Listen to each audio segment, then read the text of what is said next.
The year is 2011. It's the premiere of Game of Thrones, Novak Djokovic has just won his first Wimbledon title, some random kid is going to university for the first time, and JRPG fans await with bated breath as a certain game finally makes its way west. Why were they waiting with anticipation?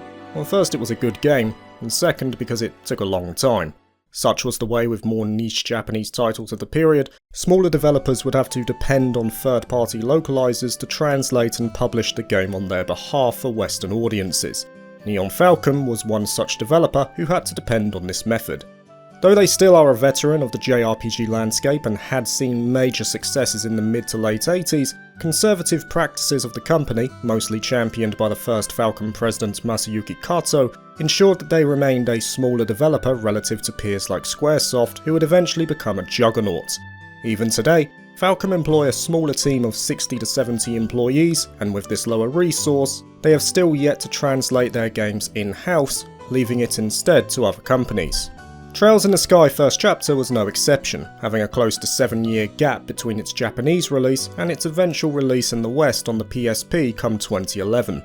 The work was done by Xseed, who already had history with Falcon as they had previously translated and published a number of the East series on their behalf, and as such were happy to take on the task of doing the same for Trails in the Sky First Chapter, that is until they saw how much text was in the game.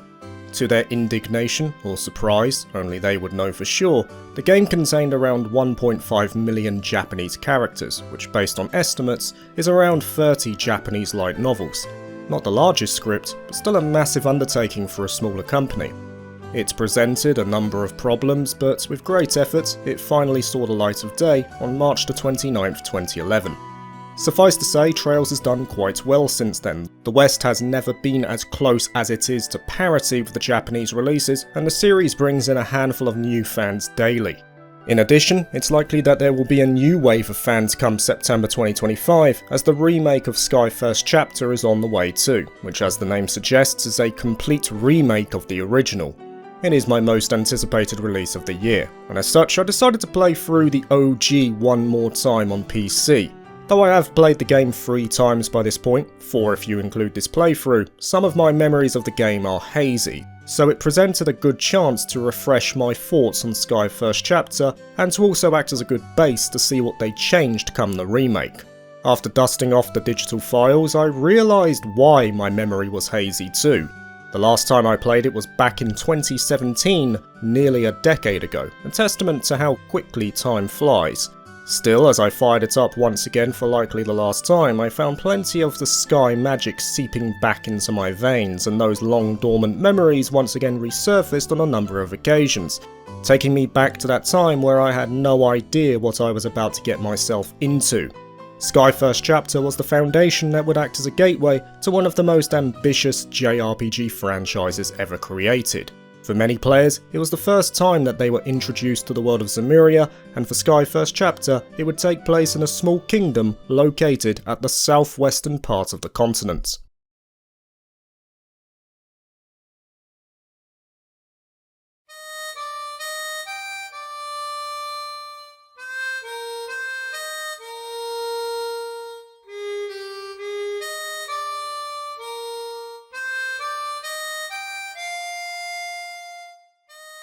In a quaint cottage on the outskirts of the town of Roland, a girl awaits the return of her father.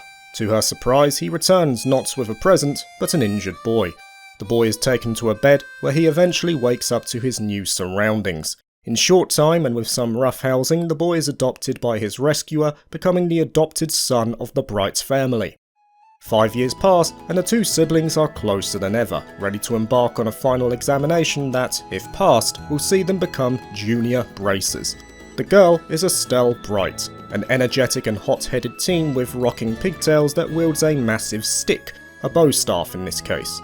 She is joined by Joshua Bright, a kind-hearted, introverted boy with wavy black hair and amber eyes.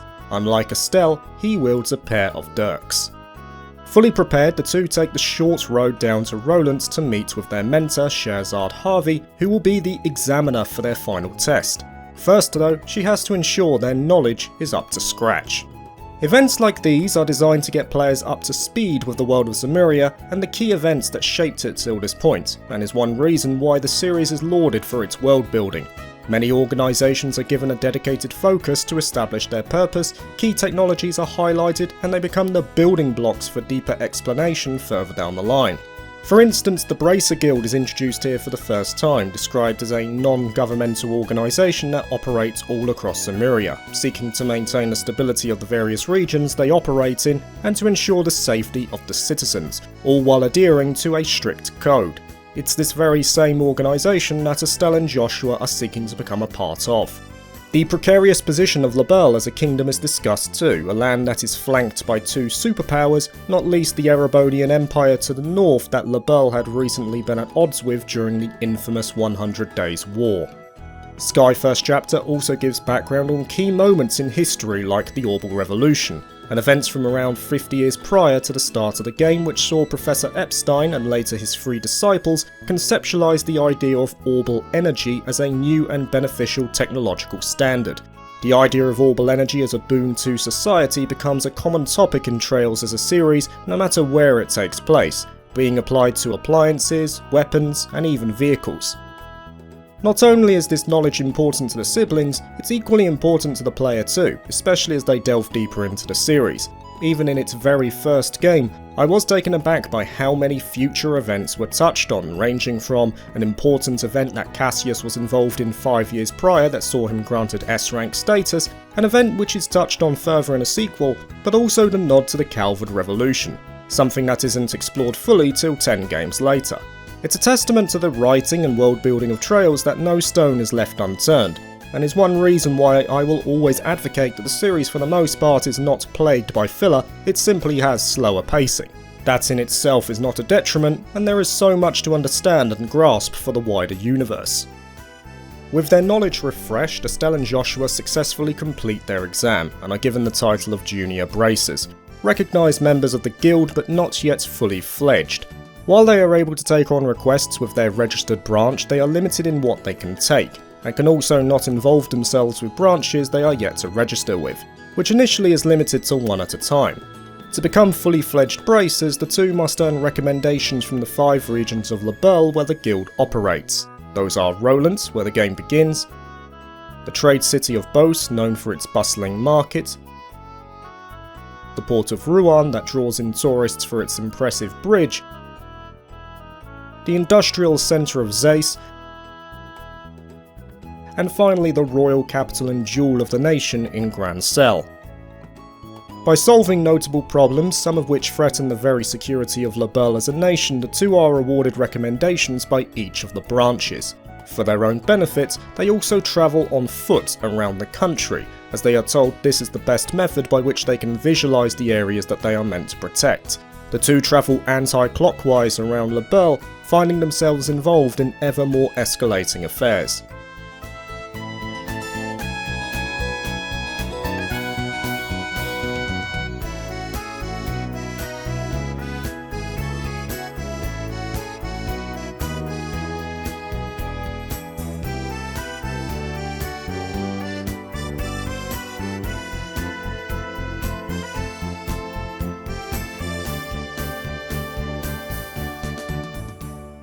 It's for this reason that a lot of people latch on to the relaxing atmosphere of Sky First Chapter as a game.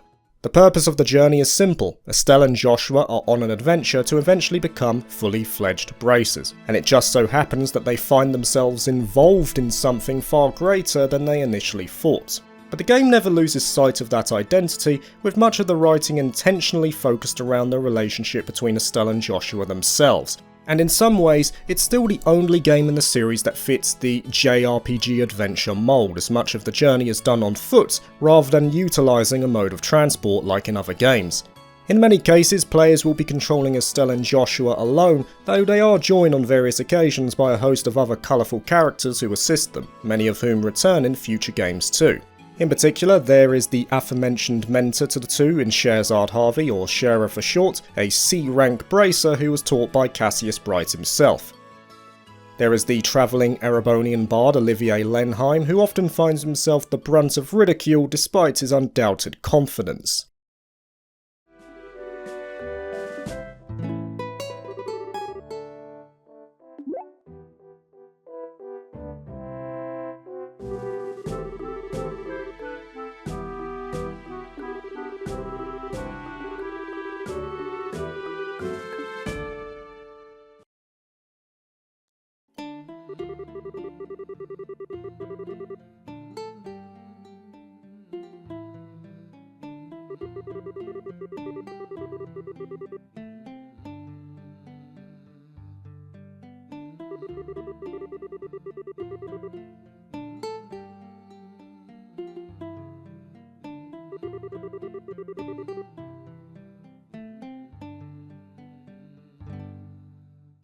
There's the experienced bracer Agate, who is intent on his own personal mission that happens to overlap with Estelle and Joshua's, the young engineering prodigy Tita Russell, the students of the Genis Royal Academy Chloe Rince, and finally the Calvard Bracer and Man Mountain Zin, or Zane, depending on what version you played.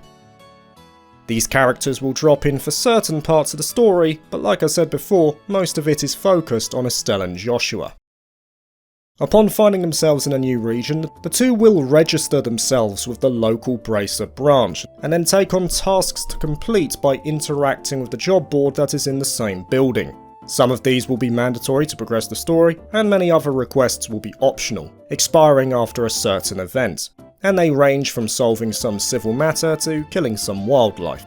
Anytime one of these is completed, Estelle and Joshua can report back to the guild receptionist and are awarded a number of Bracer points, or BP, which goes towards their final grade before graduating. Now, it's one thing to complete the main story and the stated side quests, but completionists would have far more to do. For one, Sky First Chapter had a fair amount of hidden sub-quests, many of which were time-gated. Upon playing the game again, I was surprised in how much there actually were, and how strict the time gating could be at times. I recalled a few of them, but didn't remember how many there actually were, some of them requiring you to go well out of your way to not only accept the quest, but to complete it as well.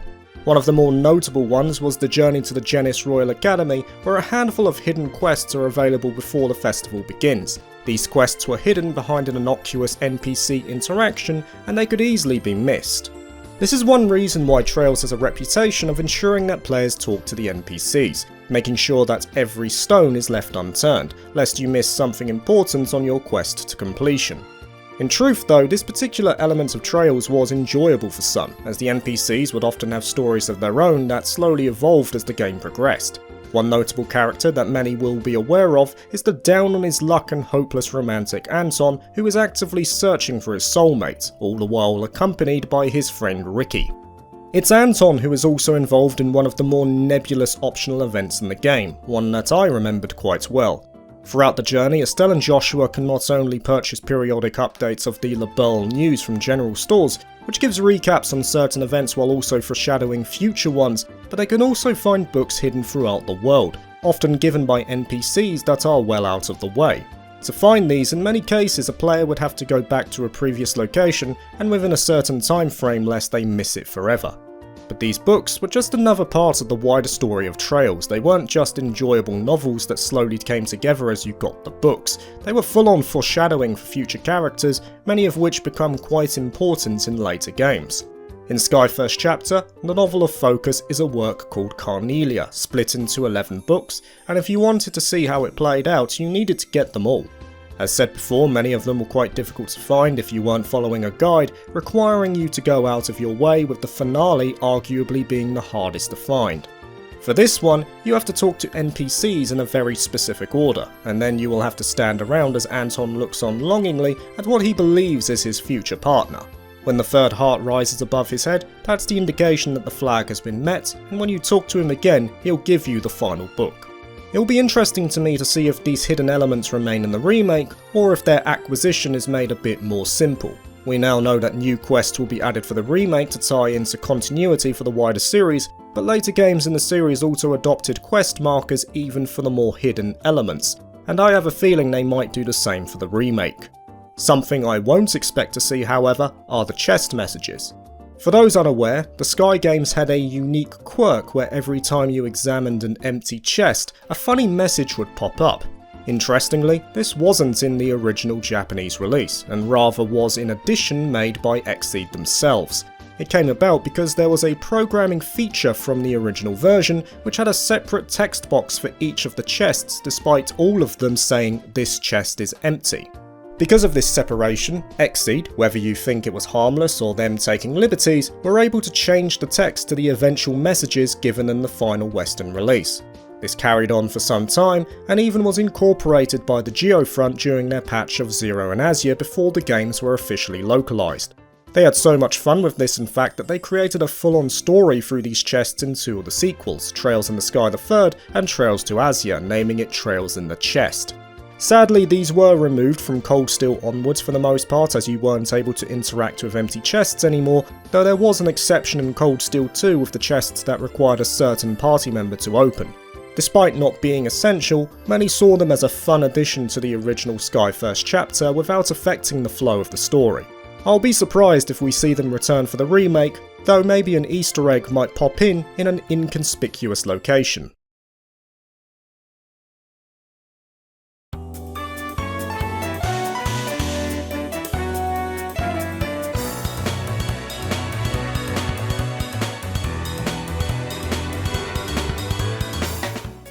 Another point I'm looking forward to, however, is the combat. This is another part that I will be comparing between the original and the remake, as the combat in the remake has been shifted over to the hybrid style that was introduced in the much later Trails Through Daybreak. The original Sky First chapter used a grid-based layout and a turn-based approach. You had up to 4 members at a time, and turn order was shown on the left-hand side via a timeline. All characters have a number of options available to them, like a standard attack, item usage, specific craft abilities unique to each character, and finally spells, or arts as they're called in this universe. The arts in particular were a neat part of the game, as it required a good understanding of the quartz and orbment system to get the higher tier abilities. All of this information was noted in the Bracer notebook, which was available at the press of a button, and the reference material had its own dedicated section. As you can see, it was pretty involved, and I'm happy to say that from what I've seen so far, this approach will remain for the remake. Now, to engage in this, you had to put a stone called quartz into a character's orbment unit, and depending on the combination, you would get an art. These quartz were split into various colours representing the 7 elements, so that's fire, water, wind, earth, space, time, and mirage. And each one provided a passive boon to the character, like increasing agility, attack, defense, and so on, plus they were split into various tiers, 1 to 3, with the higher being more sought after. You had to make sure you were placing quartz in the same line if you wanted to get an art, which is shown on the top right of the screen. If you were successful, you'd be given an arsenal of useful abilities, which to be honest were quite powerful in the original Sky First chapter. It's a far cry from how they were obtained in later iterations like Cold Steel, where many of the high level arts were already part of the quartz itself, and all you had to do was install it. Once you had that, you were mostly set for battle, though for me, Sky First chapter is definitely harder than many of the later games. Even standard enemies hit like trucks, and I feel there was more importance to space characters out in the Sky games. I'd say the same rings true for Zero and Azure too. Even being the first game in the series, Sky First chapter had some notable challenges within it, along with the infamous fight that you had to win if you wanted a full collection of Bracer points. Still, it's a very fun battle system, and though I'm happy there has been innovation as I felt it was getting a bit stale come Trails into Reverie, it has an undoubted charm right to the end.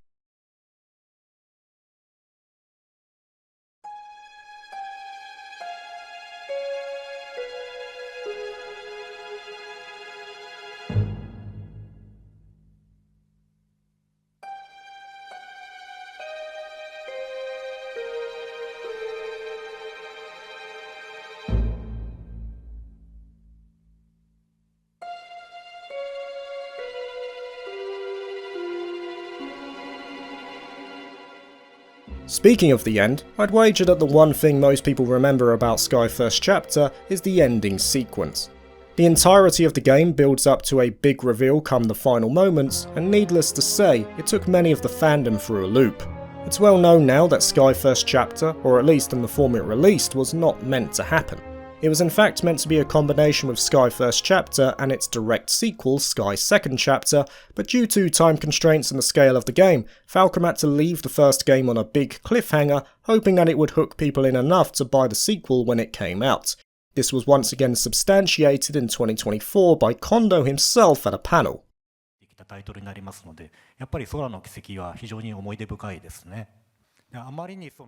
And a particular memory within that is as we were fumbling along within the development, the president came to me and he said, "So, how far along is the game? How you guys doing?" And we said, "We're about 50%, maybe a little bit more." And the president said, "That's all, huh? Well, you can go ahead and release it now." 時の思い出です。 And now you know why the games are divided into SC and FC. So I would actually call that part of our own youthfulness and not having the experience to do it. But yeah, that's how that ended up the way it did. I think this was a case of a happy accident, especially when considering the length of Sky's second chapter. It worked more in the favour of Trails that the original idea was split in two, and even now this moment at the end of Sky's first chapter is still one of my favourite moments in the series. Needless to say, after seeing it 3 times prior through my own playthroughs and countless other times through story recaps over the years, I knew exactly what was going to occur, so the shock value was no longer there, but it's a testament to its build-up that I still got chills as the music stopped and that speech bubble appeared on screen for the first time.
This ending works for a number of reasons, but most notably, it's why most of the focus of Sky's first chapter is put on Estelle and Joshua, while most of the game is dedicated to developing their relationship specifically. To show how close they were, to demonstrate how much Estelle in particular depended on Joshua up till this point, and it thus prepared the roadmap for Sky's second chapter for what she would eventually grow into come the conclusion of that game, along with providing closure to the dark backstory of Joshua himself. It's for this reason that I fully expect Sky's second chapter will also get remade. If anything, Falcon might already be working on it. You can't remake Sky's first chapter and just leave it there. The people who play it for the first time through the remake will simply demand it. If they can't wait though, there's always the original Sky's second chapter, which is still one of my favourite games in the series.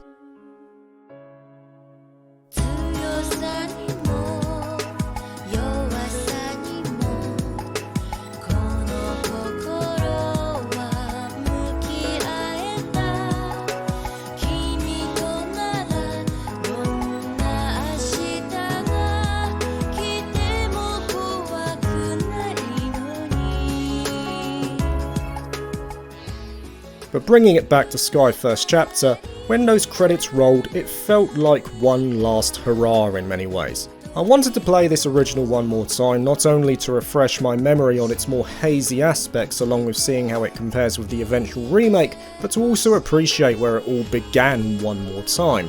I don't believe that the remake is designed to replace the original. For fans especially, it will be seen as something that stands alongside the original, both of which will have their own unique charms and benefits over the other.